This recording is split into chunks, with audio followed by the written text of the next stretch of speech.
Hi Oh, there. gorgeous. Oh, Hello. God. You're stunning. You're all just like when you all come on, it looks like wow, wow, wow, wow, wow. And then it's like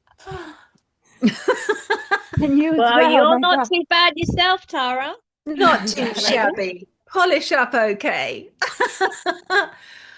Oh, you gorgeouses. I don't know if Denby's going to make it with us, but anyway, here we are. Mwah, hug. Where do we want to jump in? Shall I just start talking to are we ready? Yeah. Yeah. Yeah? You're always Actually, ready, born ready. born I want to ready. say a big warm welcome to our beautiful viewers. Thank you for being with us and the Divine Sister Circle. We're all part of the Divine Sister Circle, aren't we, really? Divine Feminine, Divine Mother, Divine coming from the Mother, coming from the Feminine, whatever, however you like to put it. I was thinking earlier, I was doing the like little space setting and dedication and everything and preparing for this. I was thinking of all the people that tune into this. And I just want to welcome everybody into the circle with us. Like it, I want to really, I'm guessing you guys all feel the same way. It's not really an us and them. It's like, yes, we're here speaking, but I really feel like we're speaking with the divine feminine, with the collective, as the collective, all the whole thing together. And I just really love that. I love togetherness. I love inclusivity. I love sharing. So I'm really grateful that you're all here to share together in person in this space. And I'm really grateful for all the people that tune in and share with us and connect and watch and contribute and grow this space. I really love that. So thank you.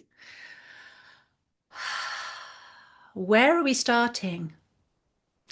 And I was actually wondering because Laura, I know you've just arrived in the UK and you're in the magical lands of Camelot, Tintagel, Cornwall, in that space.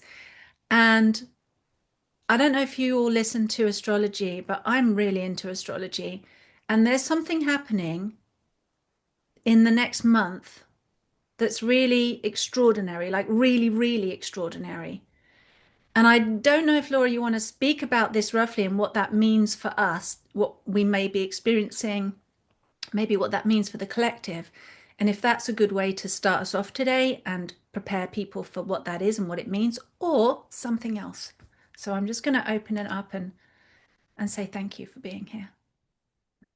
Yeah, well, it was an amazing trip. Before I share anything about it, is that where you guys want to start, or just to make sure everybody's in agreement?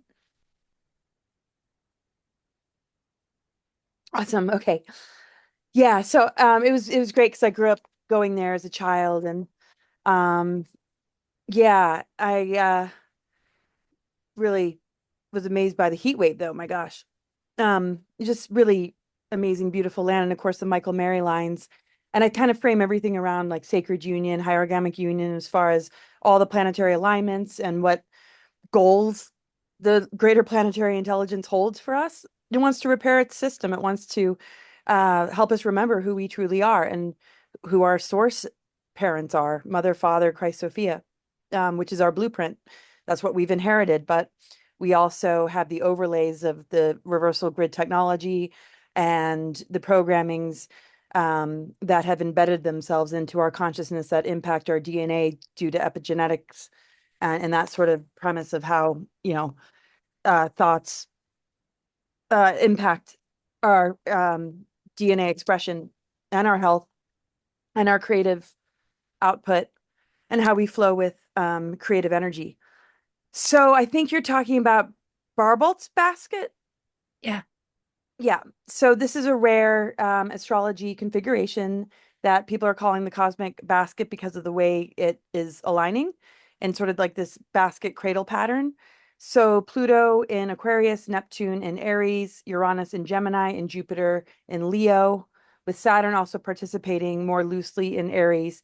It's forming this because there's flowing sextiles and trines, which are, if you look at an astrological chart, the blue lines that connect planets in a harmonious way. It's like the grace and ease between planetary energies, whereas the squares show more conflict. They're more catalytic, and they bring about growth, but they can also keep us looping in negative patterning. So this kind of configuration is really powerful because Saturn, which already has held conjunction with Neptune, has really shifted out of dark Saturn, authority, tyranny, control systems, dark Saturn, worship of like Moloch and uh, the Saturnian kind of satanic, the heavy lead of Saturn and the inversions that are symbolic of the inverted pentagram with the ether going into the ground. Saturn has flipped along with where the Venus transits have flipped the pentagram upright again to where ether is flowing in. And what it's doing is it's helping us to move into the higher octaves of planetary intelligence. So the higher octave of Saturn is self-mastery and being a way shower and overcoming obstacles and energy blocks and inversion that would keep us suppressed and imprisoned and in this sort of prison planet.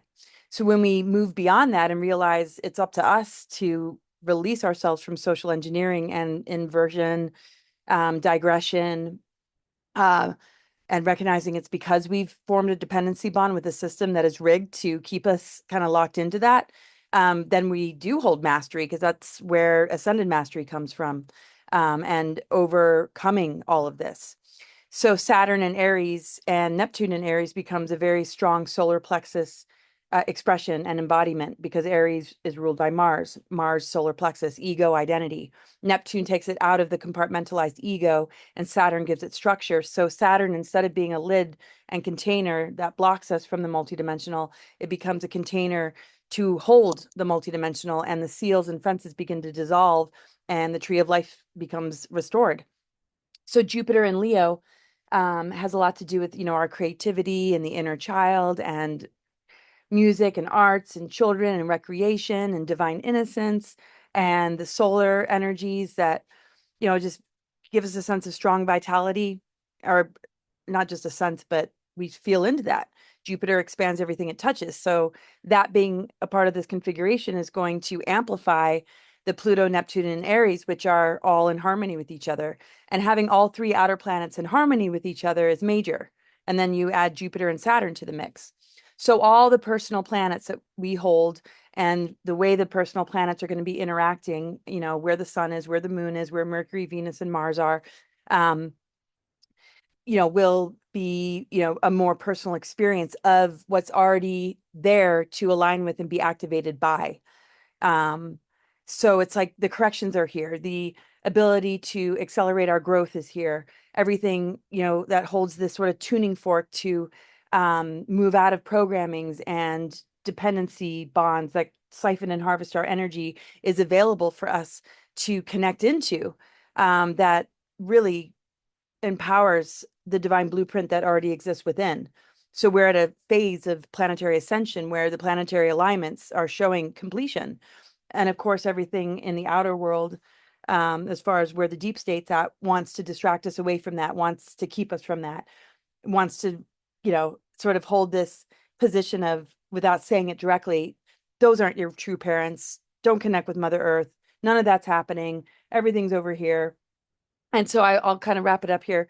But yeah, it's just really, amazing because it's not just, a random cosmic event. It's something coming to fruition.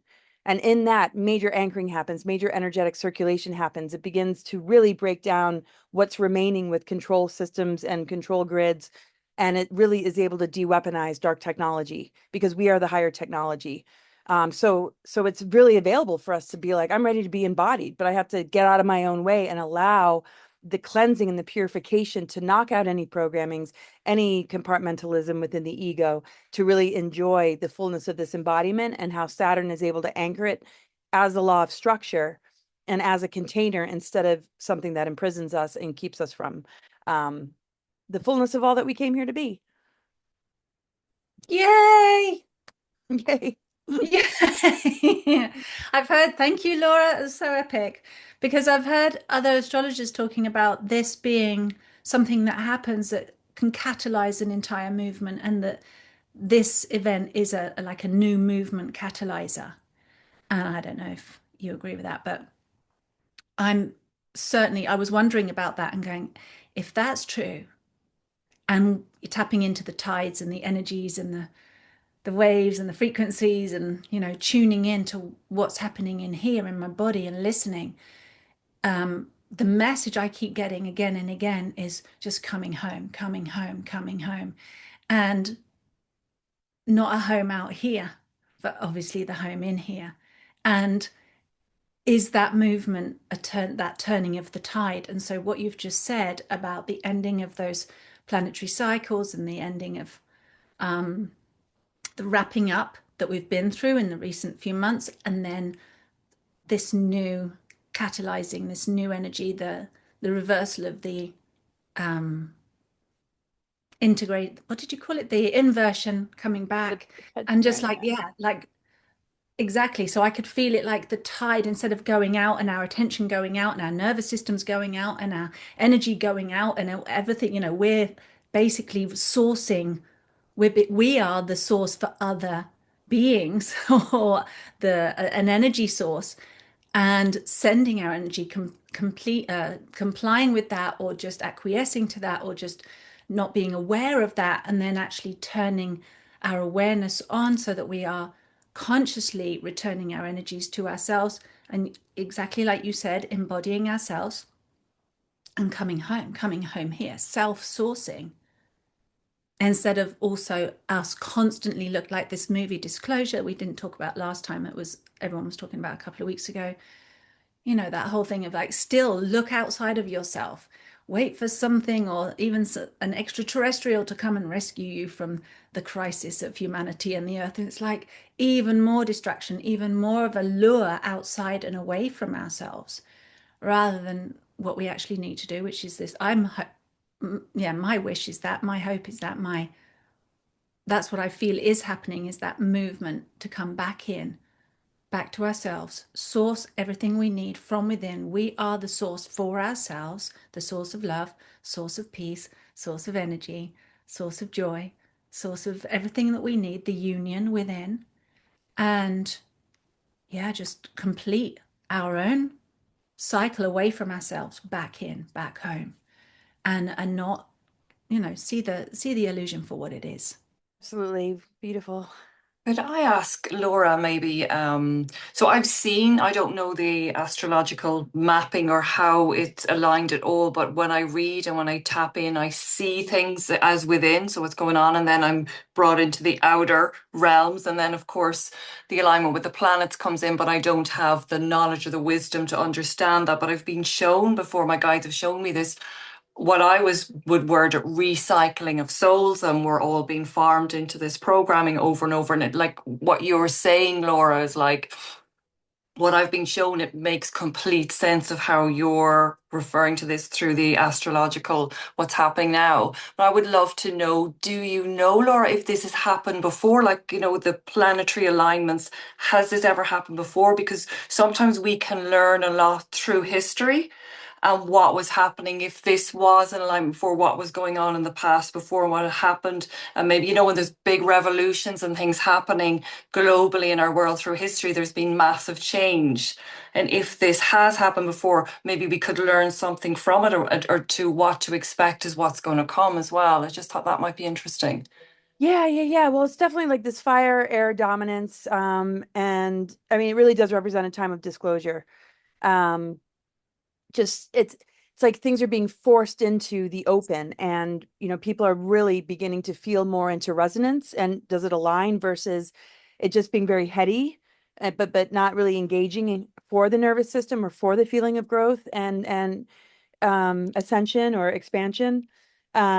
So I mean, there have been times, 26,000 year cycles, like precession of the equinoxes, when like 26,000 years ago was another opportunity to take this huge leap, but then Atlantean cataclysm took place. And just this intensification of more controller forces to stop it from happening.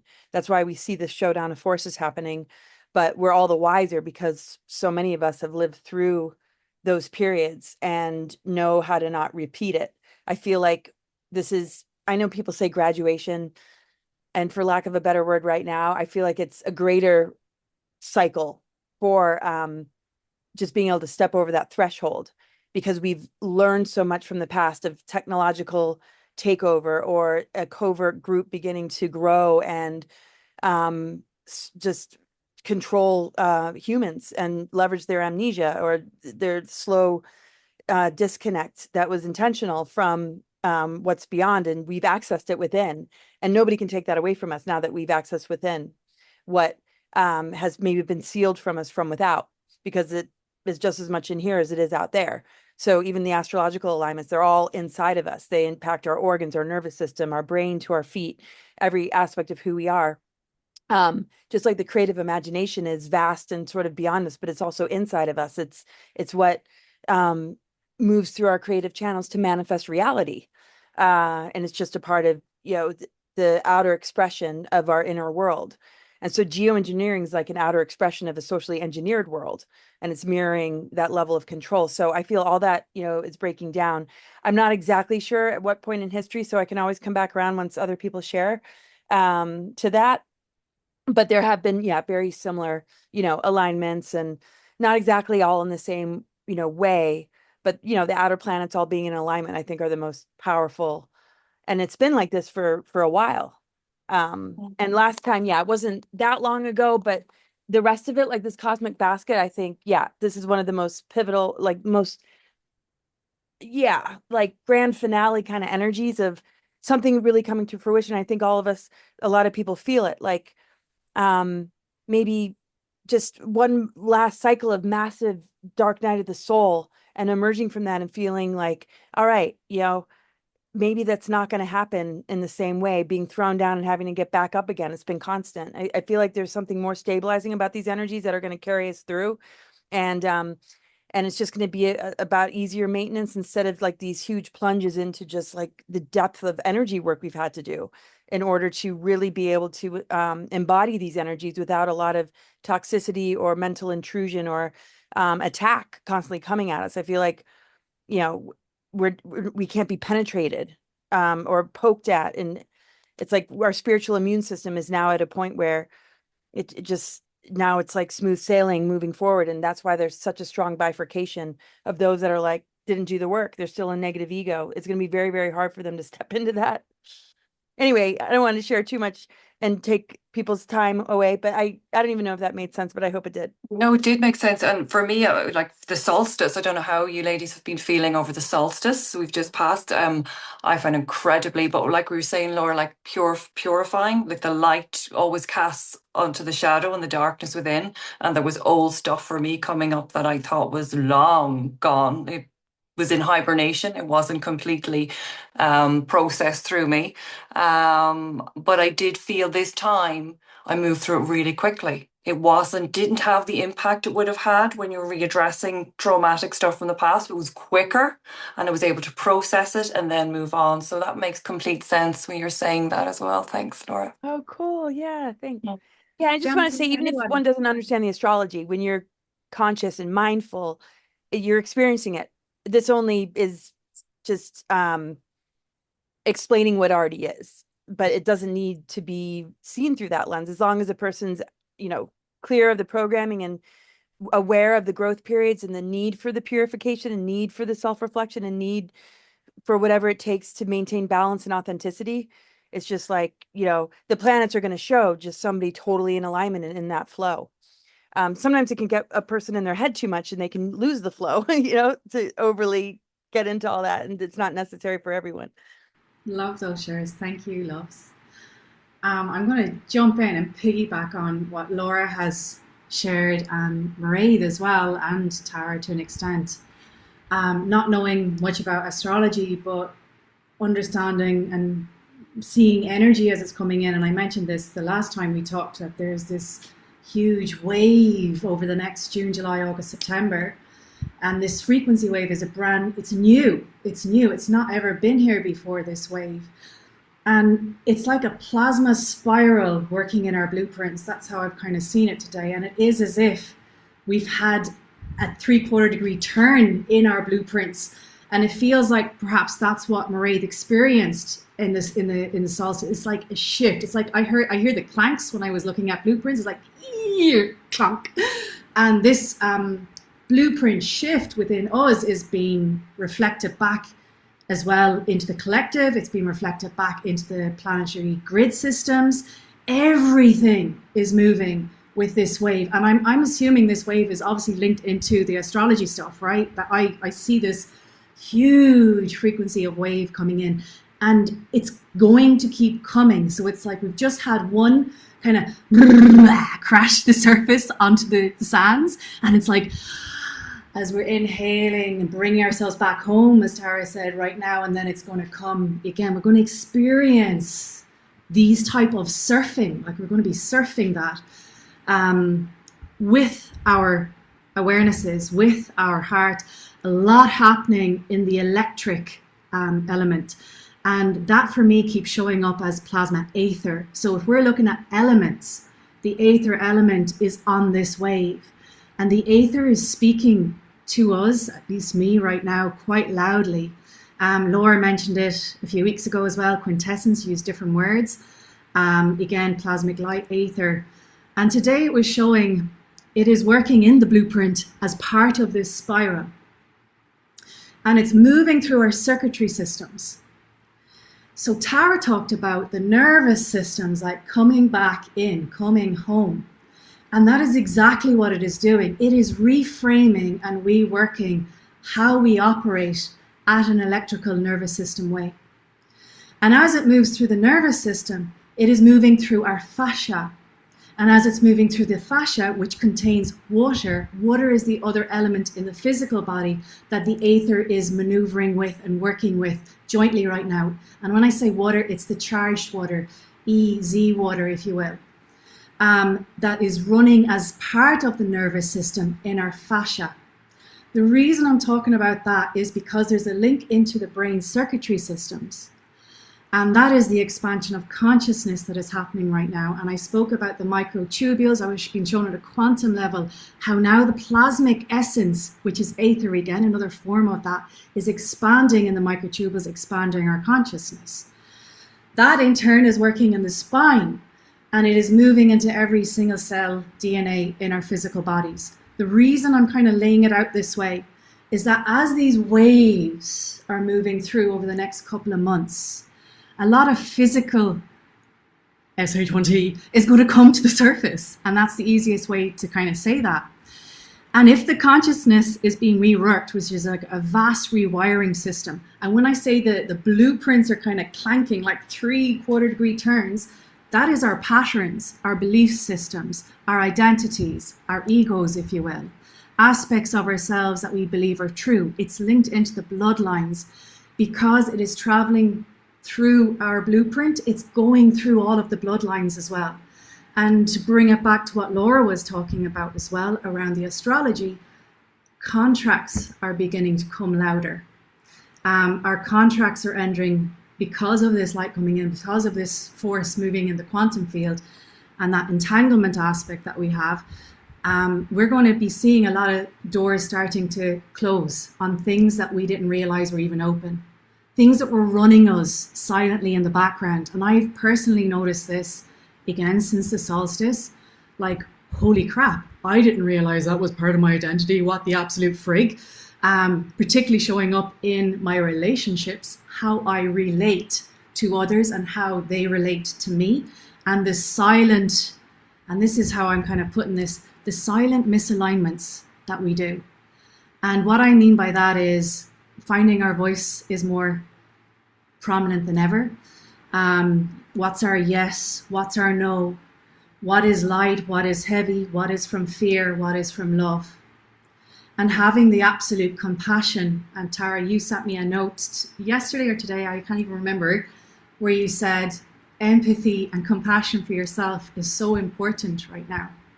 Because a part of me, and this is one thing that I'm noticing with the energies, and I'm going to invite everybody to take a breath as well, because it's a lot of information.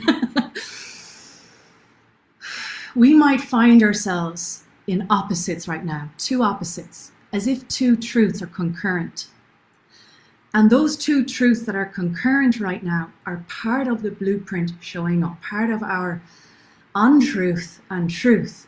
But the untruth is what we lived as true. It's been the reality. And yet we understand that there is the absolute, the home, the love, the heaven on earth, if you will. But it's as if we're navigating and maneuvering between these two truths right now. Do you get what I mean when I'm saying this? Hopefully it's as if it's like, oh, wait, well, okay, this is me, but I'm choosing now to kind of say, okay, hello, this isn't serving in me anymore. What do you need so you can release? Doing classic, like, what can I let go? What's not true? Like what Mairead was saying, like what's not part of my blueprint moving forward? And okay, this is the absolute truth. This is what's anchoring in. But for those few moments that we're navigating now, there's the two, and that's creating tension. Okay, and this is what I've been experiencing since the solstice, is this silent tension of not quite knowing, okay, is this my identity? Is this true? Why am I resisting this? Breathing in.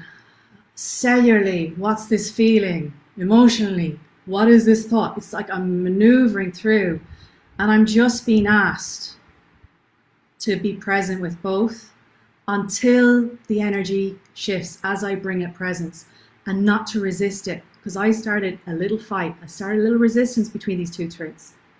And I'm just kind of going to say this out loud for anybody watching. It's okay.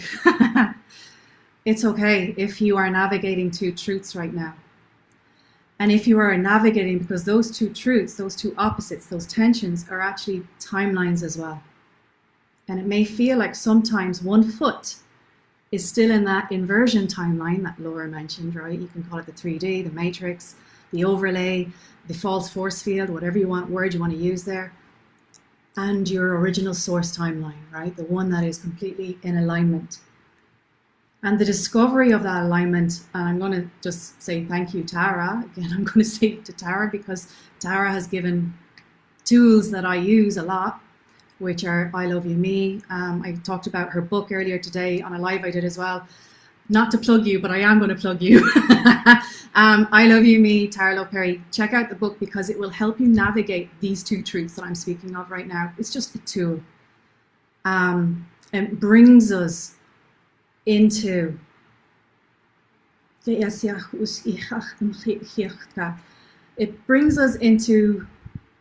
coherence. That's the word I'm looking for. Coherence. Moving from the tension into coherence. And I'm going to just segue into something else because Anna might want to pick up what I'm speaking of now. Because we're talking about water, the element of the water, and the element of aether, and I know this sounds woo-woo, but we're moving out of woo into truth because the science is just catching up now, okay? But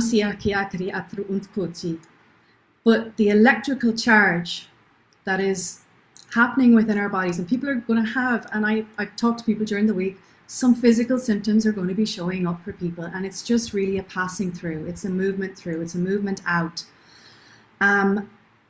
However, we also have ways and means to facilitate, support, right? We can support. And what came through when I asked about this electrical charge, which are kind of like pains in the joints, immune system stuff showing up, headaches, eyes, something going on with the eyes, and this feels like it's linked into the brain, the reframing in the brain, the re-electrical stuff that's re-happening there, the rewiring. Back issues, leg issues, knee issues, joint issues, organ stuff coming up. So the organs being the lungs, the liver, the spleen, the kidneys right now with the water and the aether frequency.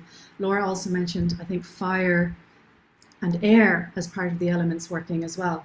But this, you know, the embodied shift, the embodied body movement that needs to happen, we need to support with detox. The detox pathways as well are coming in strong. And the pathways being, you know, sweating, pooping, peeing. There's more, I can't even remember right now. Sweating, pooping, peeing. I'm probably missing one. Breathing, our breath. Sunlight. Getting out in the sun, no matter what they're messing with. The early morning sun on naked eyes, the late evening sun on naked eyes, because that light is holding part of that plasmic light information as well that will assist the regulation and the dropping in of this energy and frequency. the brain circuitry system, the endocrine system, herbs, saunas, all of this right now may be part of a huge boon, a huge good thing for us to look at over the next couple of months. So I'm just going to leave it there because somebody else might have something they want to jump in with that. And thank you.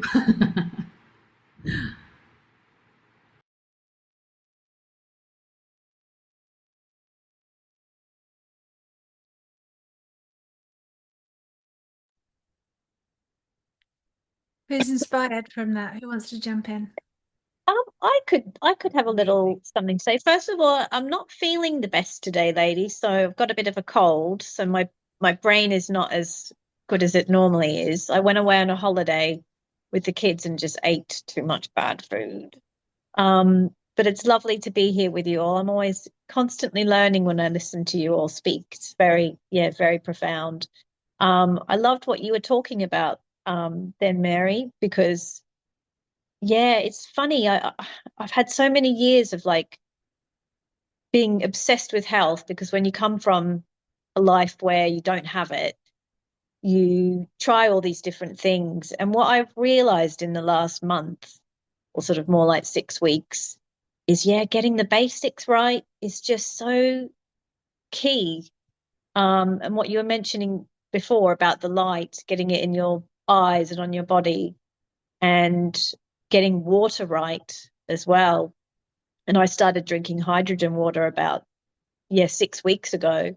And I've been chronically dehydrated my whole life. I always knew it, even from a young age. And I think I probably damaged my kidneys from all the shots that I was given. But I tell you what, when you get your water right and you start drinking, yeah, in my case, the hydrogen water, and your cells start to hold on to water properly, the difference it makes to your health is just mind blowing. So yeah, I was really resonating with what you said there. It's like you have to get the basics right. And then your health will just have huge leaps and bounds. And I do feel like we're living in very stressful times, and people's health is it's pretty rough out there for lots of people. They're really, really struggling.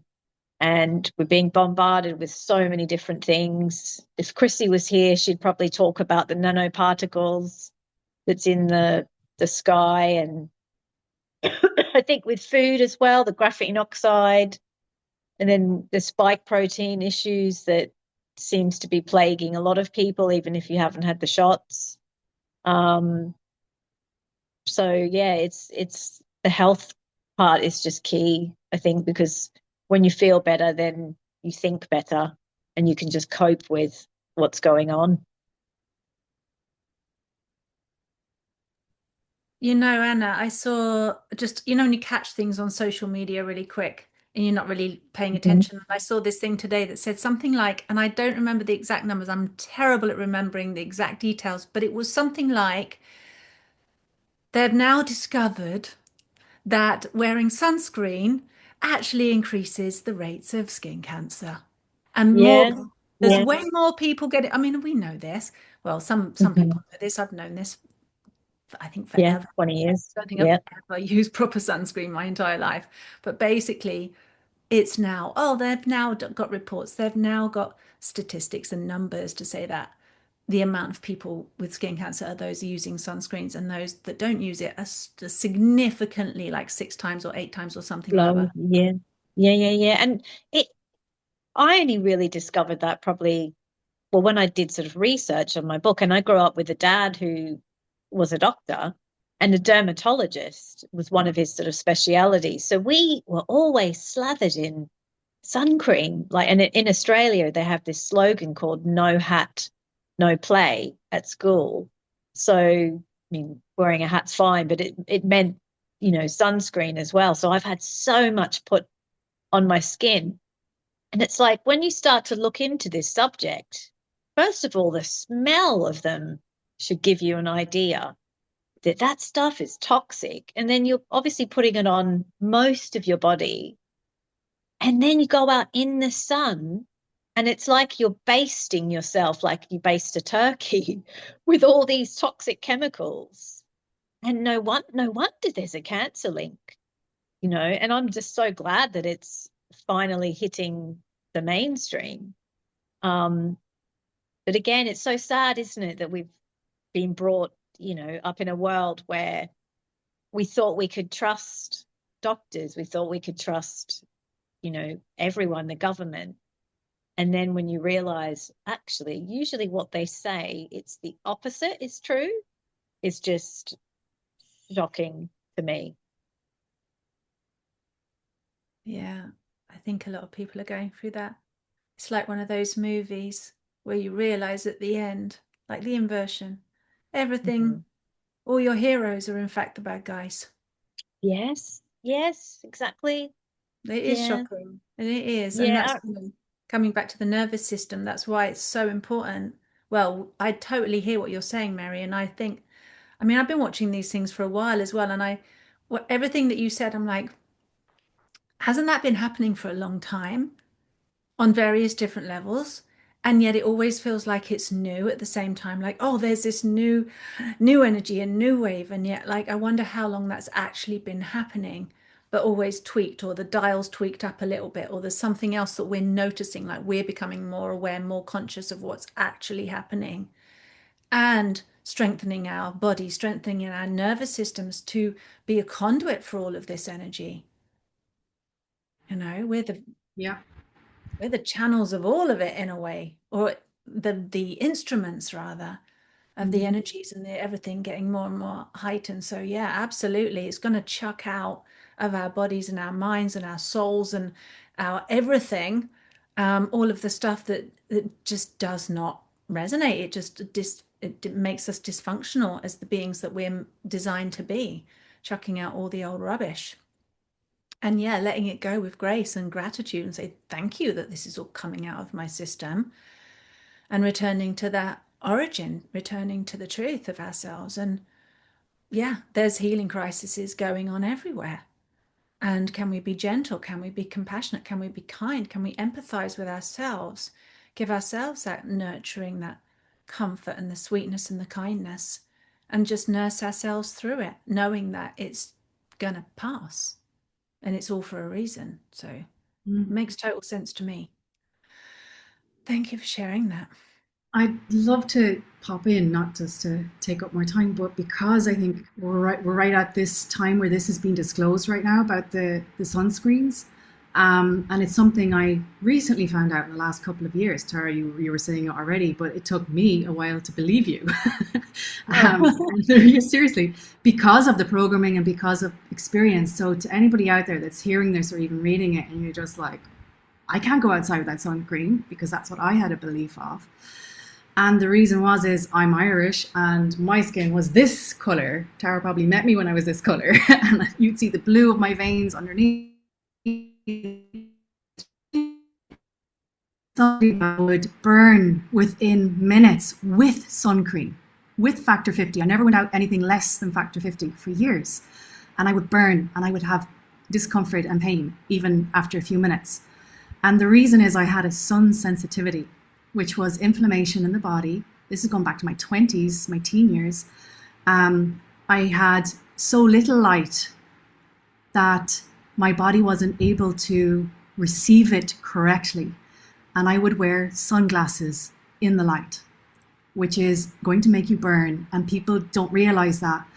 How I adapted, and I have sun adapted over a year now, right? Just because I'm living in Spain, but it took me, and I've been coming to Spain for years and years, and never been able to lie out or go out without sun cream. But the sun adaptation is around the light again in the morning, the UV red in the early morning sun, without sunglasses, without sun cream, is how you begin to physically adapt your body, along with, and this is for you to take a breath into, being in a state of fasting in the morning. Right? And I'm not saying you have to fast, but a state of fasting, which is autophagy and apoptosis, and this is something you learn, and you will have to see where you're at as well, and exercise. So moving the body in the sun in the morning where you're breaking out in a sweat and you're gazing without anything, are going to help your body adapt to light so that you no longer burn without sunscreen. The idea is you don't be going out in the middle of the day anyway, but you build what they call a sun callus early in the morning. So I'm getting out at 6, I go home at 8. That's my sun in the morning, right? My sun is in the evening then as well. And eventually, over a year, I've been able to go out now in the day without burning in the middle of the day, not for long, but a little bit more. And it is possible. And that's why I wanted to speak to that, because we have been so bombarded with what's true and what's not true. It is possible. I learned this through a woman called Dr. Courtney Hunt, who deals a lot in healing naturally through sunlight, feasting. So she talks about high nutrition, fasting. So periods of when you eat, not so much what you eat, it's when you eat. So your body is in a state of ketosis when you wake up. That's metabolic flexibility. And exercise, high intensity exercise to build muscle. Because the sun, we create the vitamin D through the sun, which is a hormone. We burn our cholesterol. Cholesterol is used to make vitamin D. We don't realize that. Everything's statins. Like, what? You need cholesterol to make vitamin D. Again, another lie if we're to track down all of this. But I think more and more this is going to keep coming out. It's already, like Laura mentioned, disclosure. So thank you. I'm going to stop now. Thank you. I think that's really, really brilliant information. Jen, what are you thinking, feeling, tuning in on? Hello, darlings. It's beautiful coming from the complete opposite energy of the winter solstice down here. I'm like, you guys are talking about sun. It's like, yes, please. Just on the sunscreen aspect, I have a beautiful friend. She's an incredible mermaid in disguise called Jules Bright, whose company Earth's Kitchen has 25 global awards now for the incredible sunscreen alternative that she's created. And hers was created from her deep relationship with understanding and understanding the coral ecosystems. And it's just been incredible as a very, now a globally receivable sunscreen alternative. So that's one piece I felt to place in there. What I'm feeling at the moment is following on from what Laura was sharing about this quality of basket. Basket in terms of the astrology. And in this deep level of wintering, a very different quality and energy, we're being called over here to look very closely at what we call the ketes of wisdom, the baskets of wisdom. The baskets of particularly the medicine women, the baskets that we innately have and that we innately know, and how to be able to dive into that, how to be able to connect to our cave consciousness, how to be able to connect to the womb wisdom, what is held in these spaces. And part of this is flipping the script around remembering that we don't need to be externally qualified for what is innately our wisdom. And there's many people at the moment that are on that that edge of like knowing they have something, knowing they have gifts, knowing that they are tapped into a wisdom and a way of being that is not yet tangible enough to get a freaking certificate for. So there's a wavering. And I see this in a lot of women at the moment. There's a wavering of, well, should I just go down the official counseling route and get myself the certificate so that I'm qualified to earn money in a system I don't even believe in that is crumbling before my very eyes? So I guess I want to really speak into that, this inner wavering that many, many women are experiencing at the moment between participating their energy, resources, time, and I guess it's all of that into a system they know is falling apart. Like Mary said, bridging the two, or like trembling at the knees and feeling this courageous, like there's something in me that wants to emerge. There's something in me that is expressing itself, and to not express it is now self-harm. It is coming through so strongly for some women. And the piece that I found stabilizes it, if we take that idea of two paradoxical realities, Mary, as you're talking about, often when I work with people, it's finding the most extreme pattern that's vibrating the loudest and the strongest inside that system. And for example, I'll just give one example because it may show how this point relates to our daily choosing, our yes and our no. So many women are feeling there's this sense of a quality of timid at the moment. It's like we know there's so much here, but there's a quality of timid, of holding back. I can see a cup of coffee arriving. Oh, thank you so much. Thank you. Thank you, darling. Timing. I love it. So there's this quality of timid around the gifts of the soul coming through. And at the same time, there's a hyper emphasis on the bit we're really certain with what we present out in front, perhaps. And there's this inner story that's happening all the time. So the way I've started working with people a lot is to embody the opposite, to meet the opposite, to entertain the possibility that the opposite becomes the kryptonite and the antidote to the thing we're getting stuck in. And a lot of this comes down to the original animal body and the predator-prey dynamic that is set up in this planet of entrapment. So when I work with someone that's timid about the gifts of their soul coming forward or whatever it might be, we slide the spectrum the other way. And it's like, can you own your intimidator?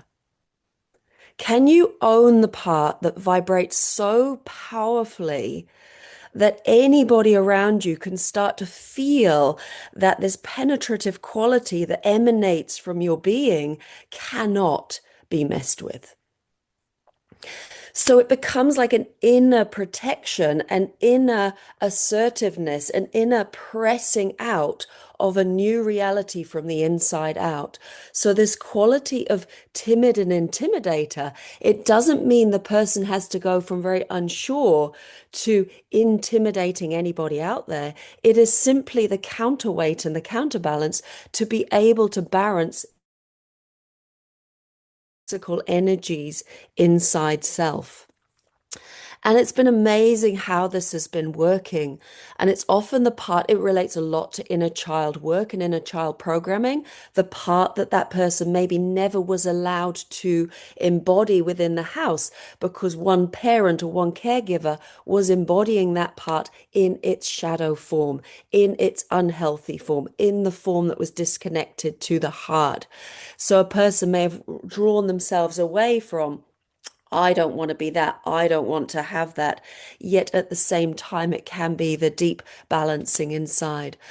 And I think as predator prey, we were laughing about this the other day. The inner predator prey can be the flip between so much of the victim perpetrator dialogue, can be a huge part in flipping the script on the empath narcissist dynamic that shows up in relationship.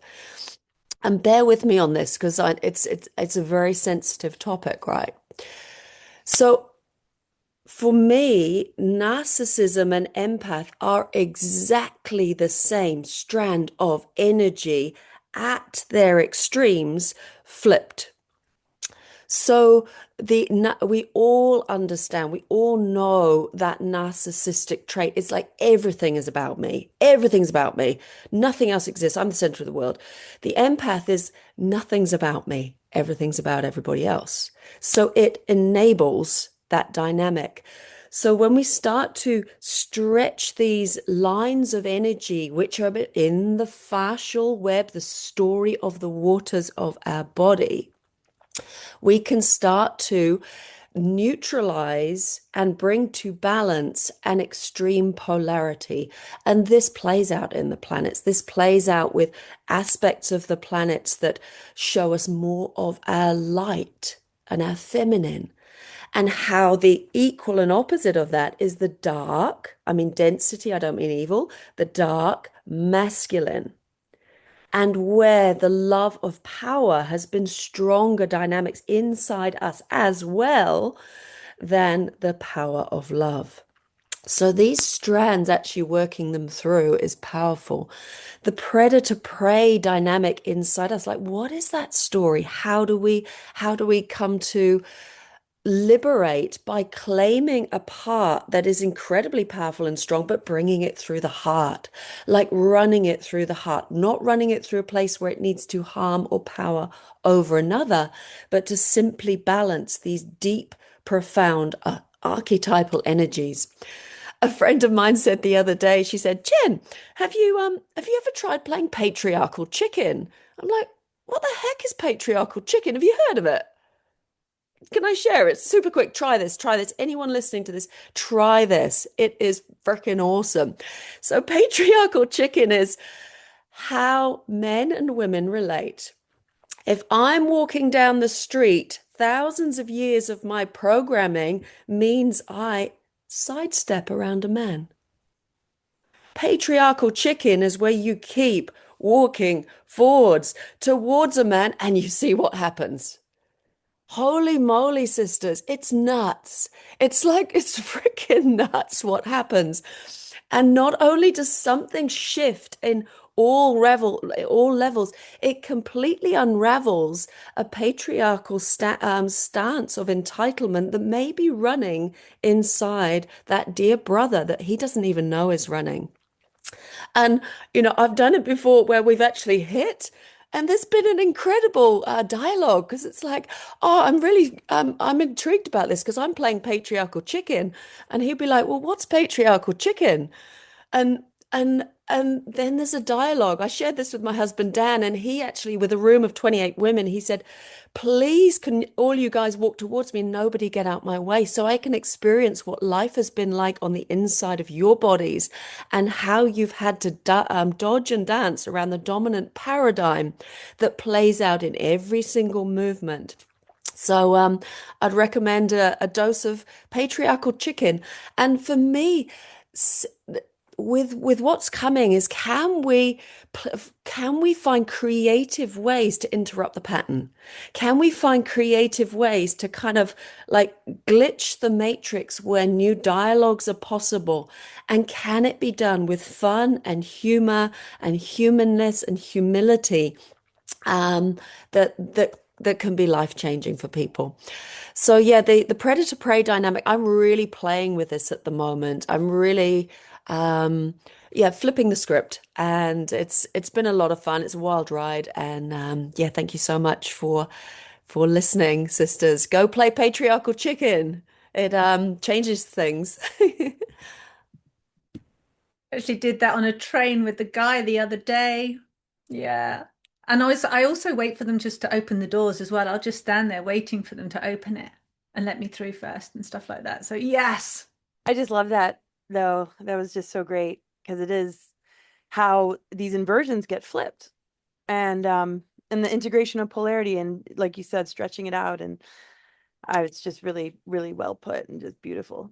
Yeah, and I really love the energy of playing with it too. Like, let's just see what happens when we just do something different. We just mess things up. Yeah, I love that. There's yeah, what you're saying there, Tara. I often play with the opposite polarity. Well, that's my life. I love to play in this field. There's one archetypal opposite that I feel is kind of a key to flipping things at the moment. I'd love to just introduce into this space. Obviously, there's thousands of archetypes. They are qualities and attributes that serve our body to be able to navigate any environment, any relationship, and how we be in the world. So being able to try on archetypes on the inside of the body is literally like we were as kids when we put the superhero cape on. And I used to know as a kid, if I ran the shower down my arm, I could fire jets of water out my hands. We get to try these things on. And so this particular archetype dynamic is one that is playing out in the planet in large scale. And when we understand it, we can play with it, we can shift it a little bit. And it is the opposite, or it's the archetype of the peacekeeper. Most people know about that one. like the peacekeeper, the one that seeks to balance harmony, the one that will always find a way to mediate, to navigate no man's land where there's a tension of disagreement. So the peacekeeper is a quality we can see how that would serve, dissolving and bridging the gap of separation. It makes sense. So the complete opposite of that is the trickster. The trickster energy is the one that is so happy to make the stupid joke. Is like the king's court jester. When everything's really serious, the king's court jester will fart in the middle of like a speech or something. So it changes things. It's an energy interrupter, and it flips everything. It's always flipping the table. The challenge we have in the world right now is the trickster energy in governments and other places has been masquerading as the peacemakers. So we have this lifting the illusion, lifting the curtain now on the peacemakers that have been actually playing the trickster card. So as soon as we start to embody the trickster and the peacemaker, the peacekeeper qualities, we can start to play with this quality in very, very tangible, fun ways. And it's just powerful to know, like, can we feel in another person that edge of trickster and that edge of peacemaker and peacekeeper, and how we can start to play with that. So it's like the undercover agent of the governments has been the tricksters masquerading as peacekeepers. So the difference is agenda. We can start to lift hidden agendas out of the etheric realms. We can start to lift that from the body so they don't have to play out in the ways that they've been playing out. So that's an archetype dynamic I'd love to place in this space to play with, like have fun with it. Yeah, have fun with it. Jen, I feel like what you're saying is really powerful. And when we don't own an aspect of ourselves because we say that it's the shadow part, the evil part, the bad part, the unlovable part, the unworthy part, the not good enough version of me, whatever that archetype, whatever that label is, we're disowning a part of ourselves. We're actually disempowering ourselves, like only choosing the light rather than choosing the dark and saying, I'm a light being, but I'm not going to own my darkness. I'm only good and I'm not going to own the parts of me that are actually really mischievous and not really so good. And I feel like as long as we keep doing that on an internal level with ourselves, playing that game of hide and seek with ourselves, well, we're not really finding out the parts of ourselves we're hiding from. And not really wanting other people to find those parts of us either. Like in denial, in avoidance, then that's exactly what plays out in the collective. That's what we see playing out in the world stage. And then we can lean, we have that sort of entitlement of leaning even more into the victim of, oh, it's all happening out there to me.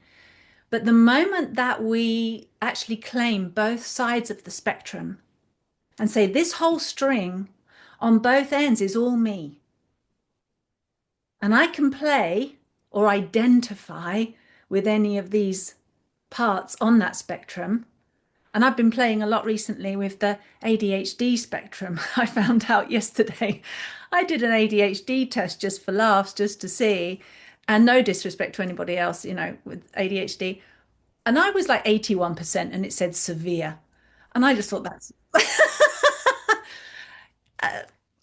and there can be this whole, just as an example, a lot of people like claiming certain advantages and certain entitlements or certain, dismissing or avoidance tactics, but I've got ADHD or whatever, It's like, come on.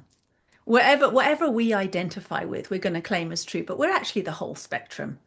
We're not just one aspect on the spectrum. We can embody any part of it we want to at any point that we choose because we are beings of free will. So owning the whole spectrum is where the power is. And then nothing's happening to us. The bad guys aren't out there. The world isn't in such a mess. It's like we're owning our own reality by owning our own selves. Like everything I experience is me.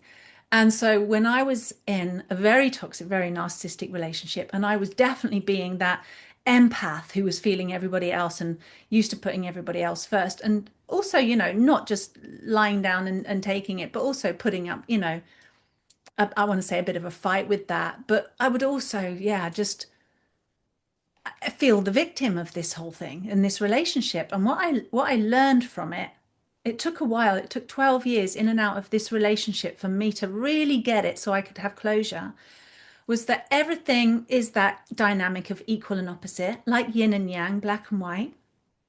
And if a narcissist empath is like, I am the white with a dot of dark, and he is the dark with a dot of white. Like, I love the light in him, and I'll just deal with the dark side because the light is so wonderful. And he loves the light in me, but he also just that dark part, he'll just reject that. And it's like the yin and yang fighting with itself. It's, yeah, it's two opposite ends of the spectrum personified.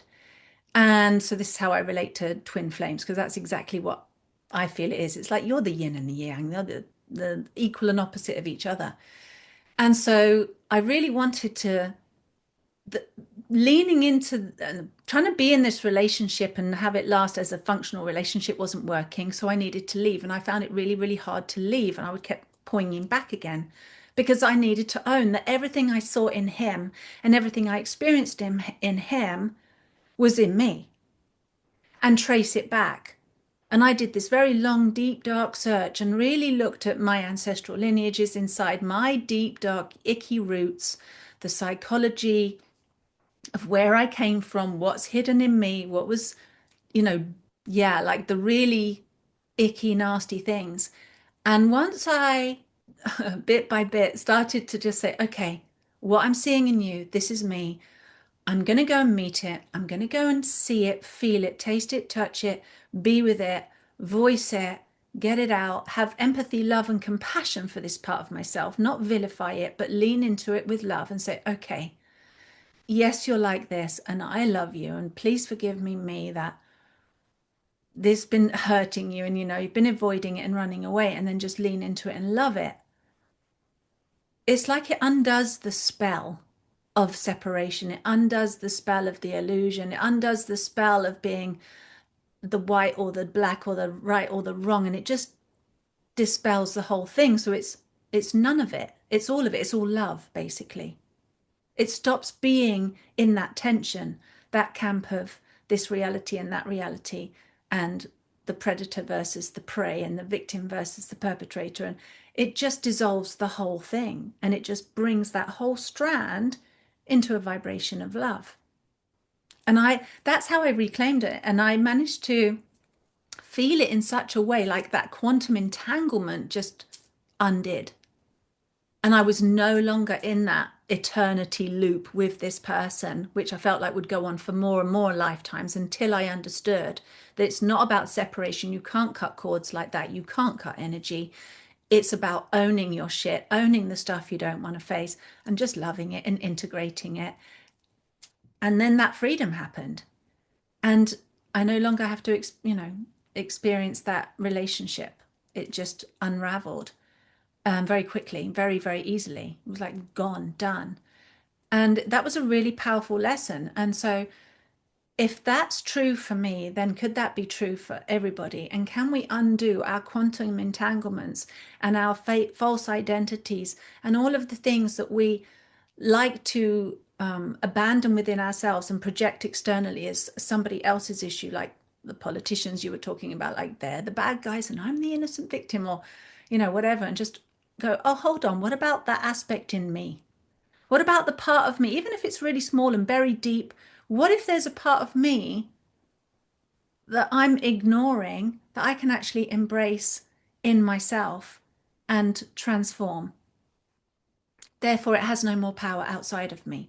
And I wonder what kind of world we would live in if everybody did that. And I feel like that's what we are doing. In all honesty, I think that's what this whole thing is all about, this whole journey. Yeah, no, that was so well put. And I feel like the earth responds to us also on an elemental level when we purify our elementals. Even if we see things that compromise nature, we're not allowing it to hold power over us. We're not victims to it. Our frequency is so much higher and is capable of transmuting and alchemizing.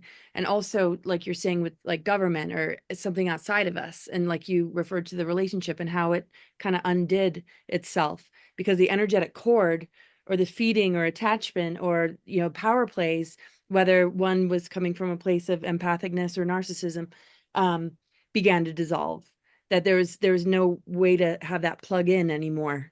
So when the dependency bond with governments and looking outside of ourselves ceases, and we take on the responsibility within ourselves to create our own reality, it's not they're either right or wrong or good for us or not good for us or corrupt or benevolent. Even though that does count for the collective, and we want to get those corrupt ones, you know, out of there. The reason they're still able to exist is because of our attachment bond, and a lot of it, or we buy into their lies, similar to the charmingness of a narcissist that all of a sudden shows its true colors once you're embedded in the relationship, and then it shows its true colors. The more responsibility we take, the less of that kind of dynamic exists, I feel. And I feel the wounding of the nuclear family and sacred union relationships creates this need for dependency and attachment because of people crave approval and to be validated and rewarded with paychecks and doing the right thing and having the authority be proud of you, and you're passing along the indoctrination and you're enforcing their laws and agendas because you think it's the right thing to do, and people just want that sort of praise that they might never have gotten or something like that. And then you got people like us, or probably a lot of us, that are more rebellious, that can see through it and want to live life on our own terms, and are seeking that true union with source, creator, mother, father, and what's truly within, recognizing how vulnerable people are being played in that way, where wounds and traumas are being leveraged to, you know, create a system that plays on our self-worth in order to create this punishment reward system. We don't want to be shamed into punishment or ostracized, or but some of us just don't care and recognize that, or can see through it. And it just takes, I think, a lot of soul experience to be able to do that, or just coming in after not having a whole lot of experience here and seeing the madness of it all. Because it's this slow grooming, generation to just passed down generation after generation, that you can be born within a programming embedded before you even experience it outside of you, because it's held in the genetic code that's been passed down as an unresolved patterning that can show up in the physical body if it's not being actively processed. And then people just sort of say, oh, I inherited it, or I just live with it, without getting to the root of the initial program that got embedded, that, or the trauma because of war or other things that took place that never was able to process through it. And we just accept that inheritance and either take it down a notch, or we take on the challenge of clearing it and getting to the root cause that, for many of us, take us all the way back to the galactic wars in Lyra. So, and the exploded planets. Whoa. And that's another conversation, isn't it? That's an epic one. Yeah. No, it really resonates, that what you said, Jenny, enabling as well. Unless we are owning, we're enabling. Can And I can we? jump in there as well and just Please, say, from like with Jenny and what she's saying, in my mind, from a drama teaching background, and you know, people used to say, oh, you used to be a drama teacher, now you do a lot of spiritual, holistic work, you know, is so different. It's not different, because in drama as well, there's so many methods and ways that you're exploring different parts of your psyche and your personality. And what I'm getting clearly in my mind is you're sharing is, you know, what role am I playing in my life? And we show up, whether we're consciously aware of it or not, in every day, who we interact with and who we meet in our day. We play a role. We might be stepping into our authentic self, but how we present ourselves, and also from the other party, how they're receiving us. So this, you know, sharing, Jenny, about, you know, the role for the, you know, the classic empath and the narcissist energy, and I've experienced that immensely as well. And thank you for sharing so beautifully, Tara, your experience. That is like, you know, the opposite end of the spectrum. And what I'm seeing and how I see it in my mind, my guides show me, is, you know, anyone that's done stage or theater, you've got like your stage and you've got the lights. And then in the center is neutral, and you can turn on the stage lights and you're going right up into the light. And then you can turn down into the dark, and we've got the darkness, but it's all the one. So we're saying, if this is what I was being shown when you were sharing, Jenny, was like one end in the light is, the empath, the nurturer, the wanting to help everybody to heal, that's embedded. And, as Laura was saying, we're born with these traits within us. And then there's the narcissist, and then we're pulled like a polar opposites, pull towards each other. But there's also as well the divine intervention here, the soul blueprint, the personality that we came in with lessons that we've had to learn. And there's no, I do believe there is a divine intervention that we've had to meet them. The empath has had that experience. And I feel a lot of women I've worked with, the most empowered women, have actually experienced the narcissist. And there is research through history, it's talked about the woman's initiation into the priestess, the goddess energy is actually initiating and moving through a relationship or an experience with a narcissist, because that will pull everything out of you and question everything about you.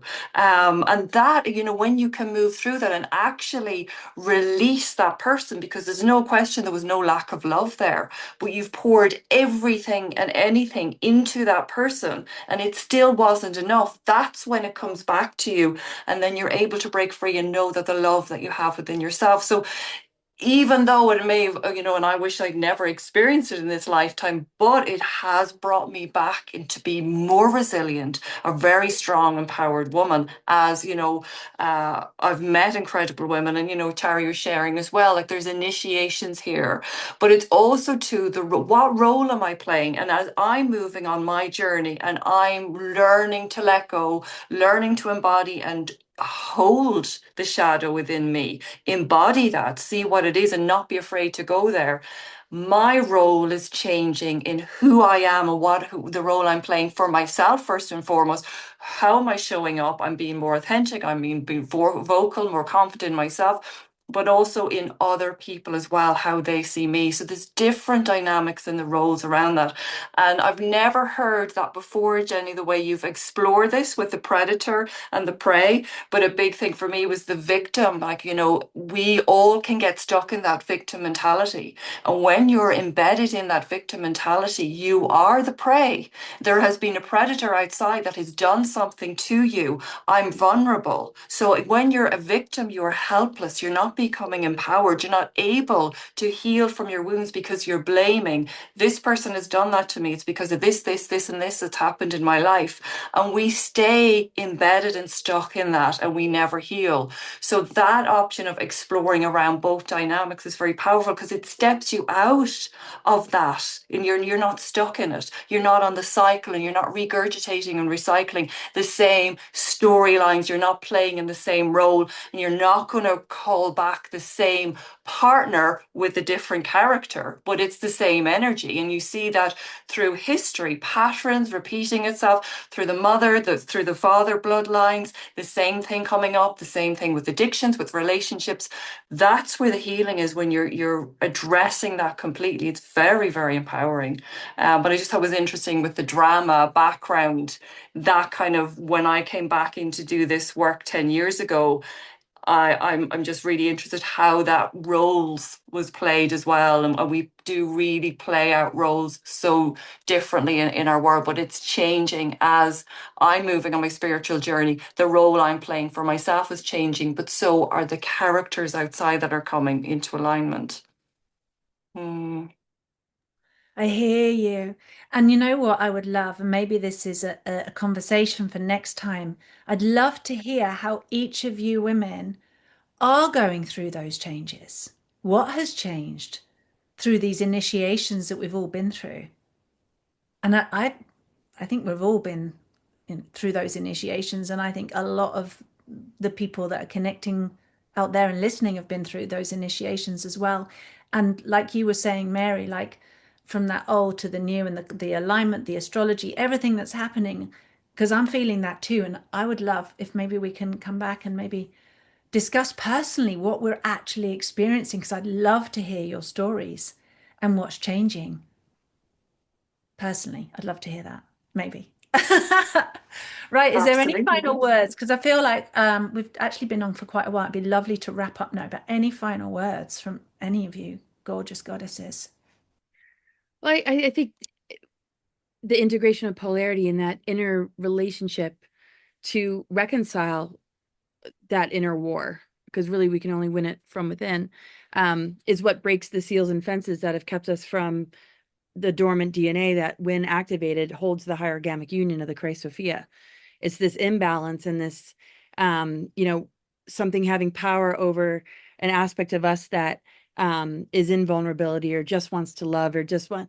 I mean, it's just amazing. And the Zodiac shows it as well, how the lack of integration of these polarities holds an imbalance that keeps archonic forces feeding and keeps almost like this, yeah, this inner battle, that like we can't just always be Libra. We have to integrate into Aries. We have to understand ourselves in order to be able to show up in relationships. The Piscean energy, Neptune, the creative imagination, needs a vessel to express itself through, which is Virgo, physiology, Mercury. How does the mind talk to the body? And it's just, you know, just with what everybody's been sharing, I was just thinking of that, and how this is what really upgrades us in the planetary alignments right now, and what is coming up is really, you know, kind of standing in the center where just the flow of, you know, energy and energetic maintenance, instead of the growth periods being so heavy, like we were talking about, or you were mentioning. And your name isn't here, so, and I should have it memorized. Mairead, are you The talking Celtic to me? goddess. Yes. Yeah, and all of you like mentioned this to a certain degree, like in such profound ways.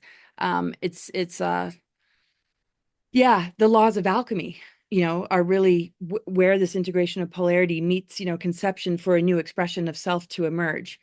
But in this sort of imbalance, or one thing overriding the other until it has to flip the script, but then meets its opposite in order to integrate it into balance and wholeness.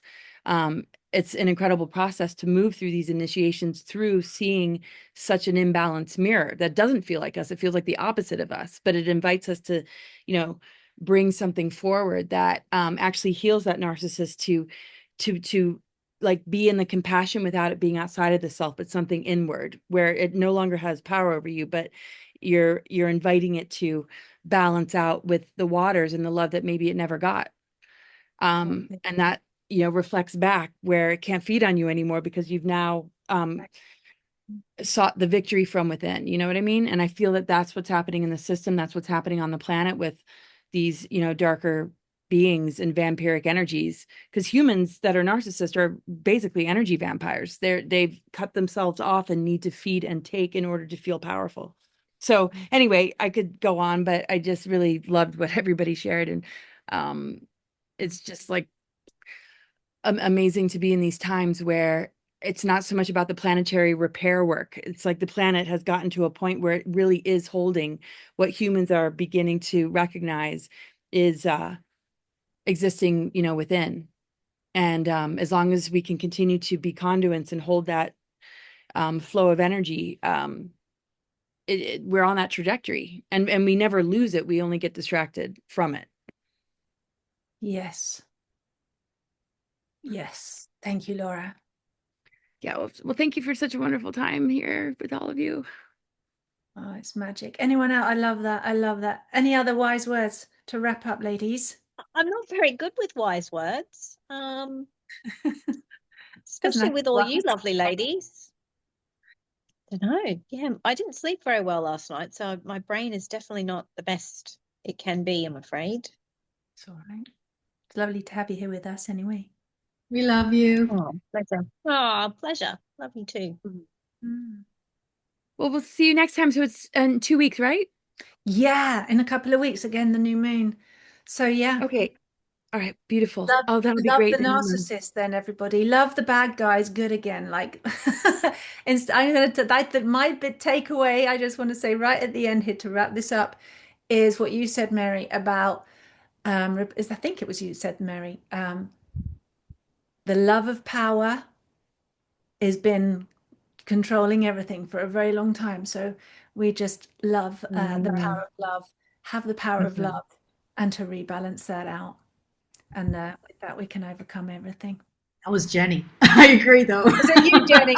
I don't know. You're all Power the of same love. goddess. You're just some faces of the same beautiful feminine. Anyway, that was amazing. Well done. Thank you, ladies. Thank you, sisters. Thank you, us. everyone. Thank us. Bye. See you next everybody. time. Bye.